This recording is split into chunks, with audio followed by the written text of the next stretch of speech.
नमस्कार बंधुगण मु दिल्ली रे बे नुआ पोस्टिंग पाइथिली। जेतेबेले मु प्रथम थर पई मोर बंधुर मां को देखिली मु तांको पसंद करबा को लागिली। सेही राति रे मु बारंबार मोर बंधुर मांकर कथा ही भाबुथिली। मु दिल्ली आसीबार एबे बहुत दिन होई गलानी एवं विवाह पई कोनसी व्यवस्था करि नथिली। मोर मन को आसिला जे मु मोर बंधुर मां को काहे की भल पाइबी नाही। से मते बहुत प्रेम रे देखंती एवं तांकर स्वामी जणे मदुआ। से तांको एबे किपरि खुशी देई परिबी। पर दिन ठार मु मोर माउसी को किपरि भल पाइबी सेही विषय भाबी पाइबे आरंभ करिदेली। मोर बंधु सब बेले मोर पाखरे ही रहुथिले, तेणु मते योजना रे काम करिबार सुजोग ही मिलु नथिला। गोटे सप्ताह पर मुंबईर एक कंपनी रे मीटिंग थिला। दिल्ली रु आम मध्यरु जणको मते जीवाकू पड़िला। बड़ होइथिबारु मते ही जीवाकू पड़िला, किंतु मु एक खेल खेलिली एवं बाहाना करी रोहन रो नाम एबे मीटिंग पई पठाई देली। राति रे एबे रोहन रो घर को चली गली। तापरे तांकर मां आसी एबे कबाट खोलिले एवं तांकर बापा एबे निशा रे बोली जाइथिले। बहुत समय कथाबार्ता परे तांकर मां मध्ये राजी होई गली। तापरे मते बेडरूम को नै गली। नमस्कार बंधुगण, आजिर कहानी को आपण मानको स्वागत। मु आशा करूछि जे आपनको एही कहानीटी मध्ये बहुत पसंद आसीबो। मोर सांगर नाम रोहन थिला। से बे दिल्ली रे रहुथिला। तार बयस पाखापाखि 20 रु 22 वर्ष थिला। मोर कंपनी रे से मोर जूनियर थिले। से किछि दिन मध्य रे ही मोर सबुठारु भल बंधु होई जाइथिला। से मते दिल्ली रे रहिबा पई एक कोठरी देइथिले। से मते प्रत्येक काम रे मते सहाय्य करिथिले। दिने मु संध्या रे किछि पीबा को मते इच्छा करूथिली, तेने मु रोहन को एबे फोन कली। पूर्वरु आमे दुहे केबे भी एकाठी पीबा पई मते बसी नथिलु। रोहन पिउछि कि नाही मु ताहा मते जानि नथिली। जेतेबेले रोहन आसिला से बहुत विरक्त देखा जाउथिला। मु ताको मते एहार कारण पचारिली। प्रथमे से एहा को एडाई गला, किंतु तापरे हठात से कांदिबा को लागिला। मते एहा मते बहुत अजब लागिला। मु एक पैक तयारी करी ताको देई देली। से पानी न मिसाई पी एबे तळे पड़ी गला एवं जोर जोर कासिबा को लागिला। घटना एबे गंभीर मने होतिला। मु कौनसी प्रकार रे रोहन को टिके शांत कली एवं कारण कहिबा को कहिली। तापरे से कहिबा को लागिले जे रोहन रो प्रकृत मां 4 वर्ष पूर्वर ही मृत्युवरण करिसंती। तांकर बापा एबे दुखरे मद्यपान करिबा एबे आरंभ करि देथिले। घरे केवल बापा एवं पुओ ही थिले, किंतु मद प्रति तांकर निशा जोगु रोहन रो बापा मुकेश एबे प्रायतः घर को मध्य आसु नथिले। रोहन एबे अपेक्षा करी खाउथिले, पिउथिले एवं सोइबा को जाउथिले। केतेबेले एपरि मते होतिला जे 3 रु 4 दिन पर्यंत मुकेश रो कोनसी संधान ही मिलु नथिला। तापरे गोटे दिन रोहन रा मौसा एवं माउसी मध्य घर को आसीथिले। तापरे रोहन मध्य तांको सब किछि कहिथिला। तारा मौसा एवं माउसी एबे मुकेश को बुझेइबार बहुत चेष्टा कले जे रोहन रे बे विवाह करबा को परामर्श दियो। रोहन पूर्वर बे बहुत छोट थिला। से एबे भी छोट थिले, किंतु पहाड़ रे लोक माने अल्प बयस रे ही विवाह करि दियंती। तांकर विवाह विषय सुनी रोहन मते बहुत खुशी हो जाइथिले, किंतु मुकेश मन रे अन्य किछि ही थिला। गोटे सप्ताह पर मुकेश जने 25 वर्षर झील को नहीं घर को आसिले एवं रोहन को कहले जे आज ठारू से तुमर नुआ मां। रोहन तांकर विवाह विषय बे स्वप्न देखुथिले, किंतु तांकर बापा तांकर स्वप्न बे भांगी देइथिले एवं निजे विवाह करी तांकर कोळ रे बसैथिले। बिचरा रोहन तांकर बापा को बे घृणा करिबा आरंभ करि देइथिला। एहा घटिबार प्राय 5 मास बीतीगला, किंतु से तांकर बापांकर कार्य को भूली पारिले नहीं। वो रोहन को एबे मोधे बहुत बुझाइली से जहा भी घटिथिला ताहा भूली एबे तांकर भविष्यत विषय चिंता करिबा उचित एवं तांकर काम रे मध्ये ध्यान देबा को चेष्टा करिबा उचित। 2टी पैक पीबा परे रोहन मध्ये सही दिन मोर रूम रे ही सोई पड़िथिला। परवर्ती 3 रु 4 दिन पर्यंत रोहन घर को गला नहीं एवं प्रतिदिन राति रे मोर रूम को ही आसुथिला। रोहन पाई मते मते बहुत खराब लागिला। से तांकर बापा तांको सहित एबे बहुत खराब व्यवहार करिसंती। 6 दिन परे मो रोहन को एबे घर को जीवा को राजी करबा को टिके चेष्टा कली, किंतु से जीवाक मते प्रस्तुत नथिले। तापरे मु कहिले कि मु तुम सहित जीवी एवं तुमर बापांक सहित मते कथा हेबी। से मोर अनुरोध रे बे राजी होई गले। प्रकृत रे मु रोहनकर घर को जीवाक मते चाहुथिली, कारण तांको सहित रहिबा जोगो एबे मोर गोपनीयता मते नष्ट होतिला। कारण तांकर उपस्थिति रे मु कोनसी स्थान को मते जाई पारिली नहीं किंबा मुक्त भाव मते जीवन यापन करि पारु नथिली। संध्या प्राय 7टा रे मु एवं रोहन एबे मोर गाड़ी रे तांकर घरे जाई पहुंची गलु। तापरे रोहनकर मां से एबे द्वार खोलिले। तांकर बयस प्राय 30 रु 32 वर्ष हेबो, किंतु से बहुत पतला एवं 20 वर्षर झियो परि देखा जाउथिले। तांकर उच्चता मध्ये 5 फुटरु कम थिला। मु एबे आश्चर्य होई गली जे एही झियर बापा मां किपरि सेमानकर झियो को जणे 50 वर्षीय जणे पुरुष सहित एबे विवाह ବିବାହ ଦେଇପାରିବେ। ରୋହନ ଏବେ ରାଗି ଯାଇ ଭିତରକୁ ଚାଲିଗଲେ। ମୁଁ କିଛି ସମୟ ପାଇଁ ଦ୍ୱାର ପାଖରେ ହିଁ ଠିଆ ହୋଇ ଭାବୁଥିଲି ଯେ ରୋହନ ମତେ ଭିତରକୁ ନ ଡାକି କିପରି ଚାଲିଗଲେ। ମୁଁ ଫେରିଯିବା ମାତ୍ରେ ହିଁ ନେହାଙ୍କର ମଧୁର ସ୍ୱର ବି ମୋର କାନରେ ପଡ଼ିଲା। କହିଲେ କି ଦୟାକରି ଭିତରକୁ ଆସ ଏବଂ କିଛି ଚା ପିଅ ଏବଂ ତାପରେ ଚାଲିଯାଅ। ମୁଁ ଭିତରକୁ ଯିବାକୁ ଇଚ୍ଛା କରୁଥିଲି। ରୋହନଙ୍କର ଆଚରଣରେ ମୁଁ ଟିକେ ବିରକ୍ତ ହୋଇଥିଲି, କିନ୍ତୁ ମୁଁ ନେହାକୁ ମଧ୍ୟ ନାଁ କରିପାରିଲି ନାହିଁ ଏବଂ ତାଙ୍କ ସହିତ ଭିତରକୁ ଚାଲିଗଲି। ରୋହନ ତାଙ୍କର ରୁମକୁ ଚାଲି ଯାଇଥିଲା। ମୁଁ ଡ୍ରଇଂ ରୁମରେ ବସି ଏପଟେ ସେପଟେ ଦେଖୁଥିଲି। ଡ୍ରଇଂ ରୁମର ରୋଷେଇ ଘର ଏବେ ସାମ୍ନାରେ ଦେଖାଯାଉଥିଲା। ନିଶା ଏବେ ରୋଷେଇ ଘରେ ଚା ତିଆରି କରୁଥିଲି। ଯେତେବେଳେ ମତେ କିଛି ଦେଖାଗଲା ନାହିଁ, ମୋର ନଜର ଏବେ ନେହା ଉପରେ ହିଁ ଲାଗିଗଲା। ମୁଁ ମୋର ମନରେ ଭାବିଲି କି ମୁକେଶ କେତେ ଭାଗ୍ୟବାନ ଯେ ସେ ଏତେ ସୁନ୍ଦର ମହିଳା ପାଇଛନ୍ତି ଏବଂ ତାହା ମଧ୍ୟ ଏହି ବୟସରେ। ତାପରେ ନେହା ଏବେ ଚା ନେଇ ଆସିଗଲେ। ମୁଁ ନେହା ଉପରେ ନଜର ପକାଇଲି। ସେ ଏବେ ବହୁତ ସୁନ୍ଦର ଦେଖାଯାଉଥିଲେ, କିନ୍ତୁ ତାର ଚେହେରା ଦେଖି ଏବେ ଦୁଃଖୀ ଦେଖାଯାଉଥିଲା। ଯେତେବେଳେ ସେ ଚା ଦେଇ ଚାଲି ଯାଉଥିଲେ, ମୁଁ ତାଙ୍କୁ ବସିବା ପାଇଁ କହିଲି। ତାପରେ ସେ ଚୁପଚାପ ସାମ୍ନାରେ ଥିବା ସିଟ୍ ଉପରେ ବସି ପଡ଼ିଲେ। ମୋର ନଜର ଏବେ ନେହାର ଶରୀର ଉପରେ ପଡ଼ିଲା। ମୁଁ କହିଲି କି ଆପଣ କିଛି ଅସୁବିଧାରେ ଅଛନ୍ତି କି?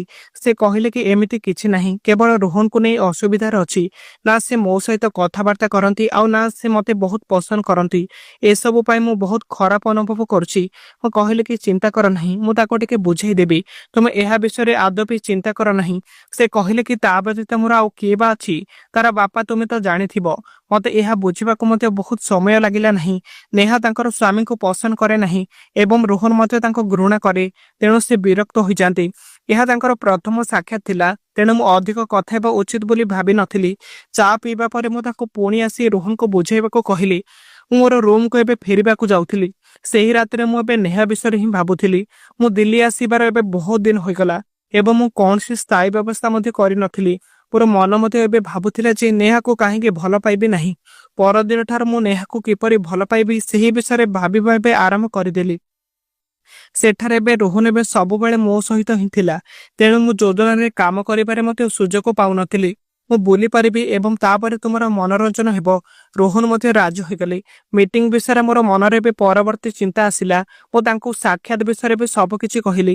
କିଛି ବୁଝାସୁଝା କରିବା ପରେ ମୁଁ ପୂର୍ବ ରାତିରେ ଏବେ ରୋହନକୁ ପଠାଇବାର ମଧ୍ୟ ବ୍ୟବସ୍ଥା କରିଥିଲି। ସେହି ରାତିରେ ପ୍ରାୟ 10ଟା ବେଳେ ମୁଁ ତାକୁ ନେବାକୁ ଏବେ ତାଙ୍କର ଘରକୁ ଯାଇଥିଲି। ସେଦିନ ମଧ୍ୟ ନେହାର ଦ୍ୱାର ଖୋଲା ଥିଲା। ମୁଁ ଯେତେବେଳେ ରୋହନକୁ ଡାକିଲି, ସେ ତାଙ୍କର ବ୍ୟାଗ୍ ଆଣିଲେ ଏବଂ ନେହା ସହିତ କଥା ନ ହୋଇ ବାହାରକୁ ଆସି ଏବେ ଗାଡ଼ିରେ ବସି ପଡ଼ିଲେ। ନେହା ଯେପରି 4 ଦିନ ଧରି ଏବେ ଶୋଇନଥିଲି। କହିଲେ କି ମୁଁ ଏବେ ପରେ ଆସିବି। ଯଦି ତୁମର କିଛି ଦରକାର ହୁଏ ତେବେ ମତେ କୁହ। ମୁଁ ତାକୁ ମୋର କାର୍ଡ ଦେଇଦେଲି, କିନ୍ତୁ ସେ ଆଉ କିଛି ବି କହିଲେ ନାହିଁ, କେବଳ କାର୍ଡ ନେଇ ଚାଲିଗଲି। ରାତି ପ୍ରାୟ 11ଟା ବେଳେ ମୁଁ ରୋହନକୁ ମୁମ୍ବାଇ ଯାଉଥିବା ବସରେ ବସାଇଦେଲି ଆଉ ମୋର ରୁମ୍ ଆଡ଼କୁ ଚାଲିଗଲି। କିନ୍ତୁ ହଠାତ୍ ମୁଁ କଣ ଭାବିଲି ଜାଣିନାହିଁ, ମୁଁ ଏବେ ରୋହନଙ୍କର ଘର ଆଡ଼କୁ ମୋଡ଼ିଦେଲି। ରୋହନଙ୍କର ଘରେ ପହଞ୍ଚି ଏବେ ଘଣ୍ଟେ ବଜାଇବା ମାତ୍ରେ ପ୍ରାୟ 2ରୁ 3 ମିନିଟ୍ ପରେ ନେହା ଆସି ଦ୍ୱାର ଖୋଲିଲା। ସେ ଏବେ ପୋଷାକ ବଦଳାଇ ସାରିଥିଲା ଏବଂ ଏକ ଢିଲା ନାଇଟ୍ ପିନ୍ଧିଥିଲା। ସେ ମତେ ଦ୍ୱାର ପାଖରେ ଦେଖି ଆଶ୍ଚର୍ଯ୍ୟ ହୋଇଗଲା। ମୁଁ ଘରେ ବସି ଏବେ କଣ କହିବି ଏବଂ କଣ କରିବି ଭାବୁଥିଲି। ମୁଁ କହିଲି କି ନେହା, ରୋହନ ବୋଧହୁଏ ତାଙ୍କର ଫାଇଲ ଏବେ ଭୁଲି ଯାଇଛନ୍ତି। ଆପଣ ଦୟାକରି ତାଙ୍କର ରୁମରେ ଯାଇ ଟିକେ ଯାଞ୍ଚ କରି ମତେ କୁହନ୍ତୁ। ମୁକେଶ ଏବେ ସୋଫାରେ ହିଁ ଥିଲେ। ଏବେ ତାଙ୍କ ଉପରେ କେବଳ ଏକ କମ୍ବଳ ହିଁ ପଡ଼ିଛି, ଯାହା ନେହା ତାଙ୍କ ଉପରେ ପିନ୍ଧାଇଥିବେ। ନେହା ମତେ ଏବେ ସେଠାରେ ଛାଡ଼ି ରୋହନଙ୍କର ରୁମକୁ ଚାଲିଗଲା ଏବଂ କିଛି ସମୟ ପରେ ଏବେ ଫେରି ଆସି କହିଲା ତାଙ୍କର ରୁମରେ ଏବେ କୌଣସି ଫାଇଲ ନାହିଁ। ମୁଁ କହିଲି କି ତାହେଲେ ହୁଏତ ରୋହନ ଏବେ ନିଶ୍ଚୟ ଭୁଲ କରିଥିବି। ହୁଏତ ଫାଇଲ ତାଙ୍କର ବ୍ୟାଗରେ ହିଁ ଅଛି। ନେହା କହିଲେ କି ହଁ। ସେ ଏହା ବ୍ୟତୀତ ଆଉ କିଛି ବି କହିନଥିଲା। ମୁଁ ତାକୁ ଏବେ ଯିବାକୁ କହିଲି ଏବଂ ଯେତେବେଳେ ମୁଁ ଦ୍ୱାର ପାଖକୁ ଗଲି, ନେହାର ମଧୁର ସ୍ୱର ଏବେ ମୋର କାନରେ ପଡ଼ିଲା। ଦୟାକରି ତୁମେ କିଛି ଚା ପିଅ ଏବଂ ତାପରେ ଚାଲିଯାଅ। ମୁଁ ଥରେ ନେହାକୁ ଏବଂ ଥରେ ମୁକେଶକୁ ଚାହିଁଲି। ହୁଏତ ସେ ମୋର ଭାବନା ଏବେ ବୁଝିପାରିଥିଲା। ନେହା କହିଲା କି ପ୍ରତିଦିନ ନୁହେଁ, କିନ୍ତୁ ସବୁବେଳେ ଏବେ ମଦ୍ୟପାନ କରିଥାଏ। ମୁଁ କହିଲି କି ଯଦି ତୁମେ କିଛି ଆପତ୍ତି କରୁନାହଁ ତେବେ ମୁଁ ତୁମକୁ ଗୋଟେ କଥା ପଚାରି ପାରିବି? ନେହା କହିଲା କି ହଁ ପଚାର। ମୁଁ କାହିଁକି ଏବେ ଆପତ୍ତି କରିବି? ମୁଁ କହିଲି କି ତଥାପି ତୁମର ବ୍ୟକ୍ତିଗତ ଜୀବନ ସହିତ ଏବେ ଜଡ଼ିତ ଏକ ପ୍ରଶ୍ନ ଅଛି। ସେ କହିଲା କି କୌଣସି ଡର ବିନା ପଚାର।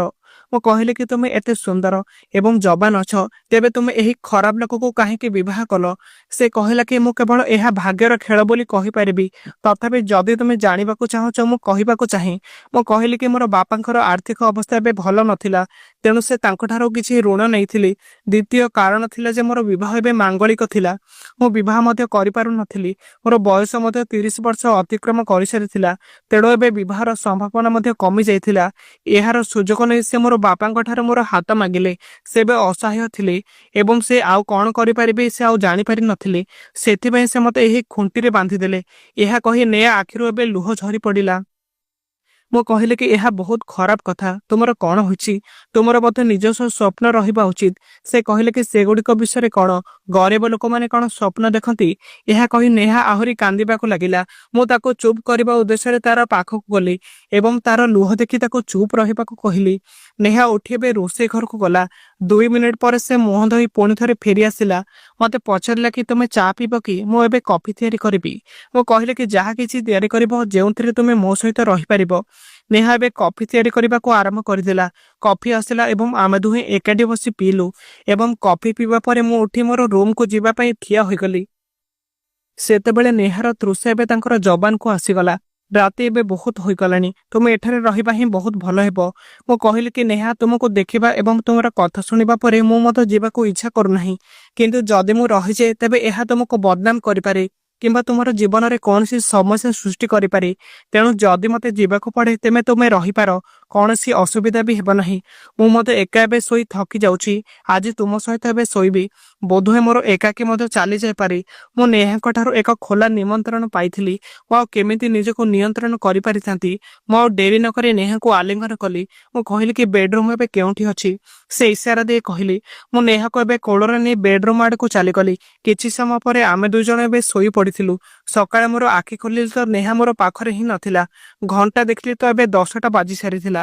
ମୁଁ ଘଣ୍ଟା ଦେଖିବା ପରେ ମୋର ହୋସକୁ ଆସିଲି ଏବଂ ରାତିର ଦୃଶ୍ୟକୁ ଏବେ ମନେ ପକାଇଲି। ମୁଁ ଭାବିଲି କି ଏବେ ବାହାରକୁ ମୁଁ ଏବେ କିପରି ଯିବି? ବାହାରେ ଏବେ ମୁକେଶ ବସିଥିବ।